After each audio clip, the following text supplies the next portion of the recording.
from Sierra Sewing, Quilting, and Vacuum, and today we're going to talk about the benefits of the cording foot.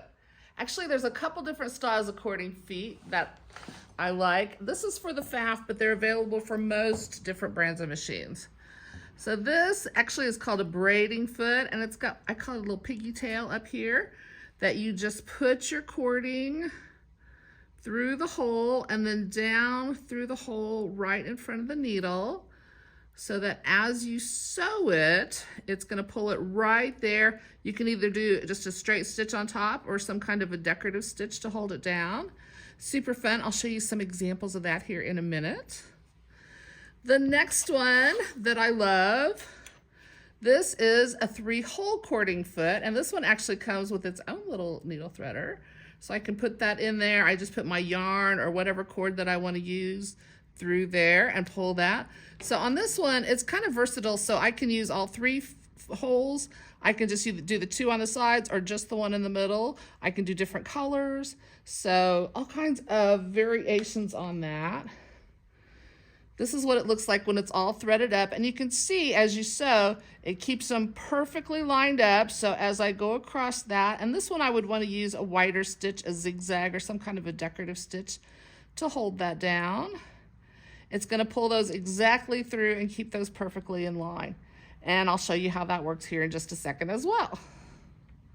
Now this one, this is for the die-hard people. This is the 7 to 9 hole cording foot.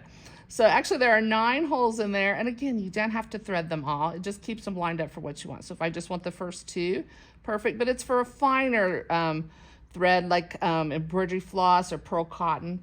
This one I have just a really fine yarn that goes through there. And again, it keeps them all lined up, so as I stitch that down, it just keeps them perfectly in line and straight so that my sewing machine can sew those down. So let's see how that works. Ready. All right, so now I've got my foot all threaded up, and this I used all 9 of my little holes on there. And my trick is to go ahead and thread that up before you put it on your sewing machine, because otherwise you're kind of standing on your head to get all those in there. And then I like to tie a little knot in the back just to hold those in place. You see, I missed one of my yarns. Don't tell anybody. It's our secret. And then I could just snap it on there and it's ready to go. I want my yarns to pull from the top down so that it goes underneath the foot down to my little knot in the back. And this time I'm using what I call the heartbeat stitch. It kind of looks like that. I did a couple practice runs, so I made it a little bit longer than it normally would be, but I like that. And with the variegated thread, I think that's going to look really cool. So let's see how that does.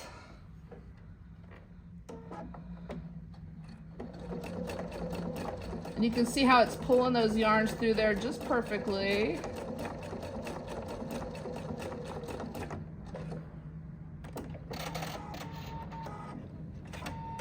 If I want to do more, I can just pull this out and take my foot off, which you never know, I may need to. But look how pretty that looks on that. I've got a couple more examples that I'll show you here in a minute. Okay, so this is a sample. These are some of my Stitcher's Garden blocks, but I used that 7-hole cording foot, just kind of like I just demonstrated. And I just did my little stem for my flower. And I left the ends raw so that when I put my circle on the top, I don't have to worry about burying those. If I wanted to bury them, I could just pull them under and tie them off. But anyway, I thought that was kind of fun. And then inside here, I wanted just kind of a hint of that bright blue sparkle yarn that I love so much. So I put that on the inside, and again, on that I just used 1 of the holes in that foot. So that works just as well. Okay. This is another one. Again, the same technique, only this is with my blue sparkle yarn as the stem. I used it again to outline my leaves, and I did kind of a little vein inside there too, which I think just makes the block pop. So really fun. This one, this is actually the rat tail that you buy. It's usually in the jewelry department of the big box stores, but this is just a rat tail cording. And I found a stitch that kind of looked like a little checkerboard that goes back and forth. So I just lined those up and I used my checkerboard stitch to stitch that down. And I think that makes a really cool stem. And then one more. I kind of went crazy on this. But I thought this stem was really boring, so I did a decorative stitch down the middle, and then I outlined it with my sparkle yarn. Then I outlined my flowers, and then I kind of did a little swirly thing in the middle.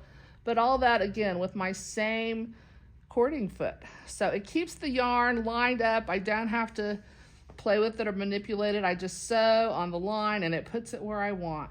So anyway, I think that's really fun. Just another thing that I think you should give it a try. Thanks so much, and we'll see you soon. Bye-bye.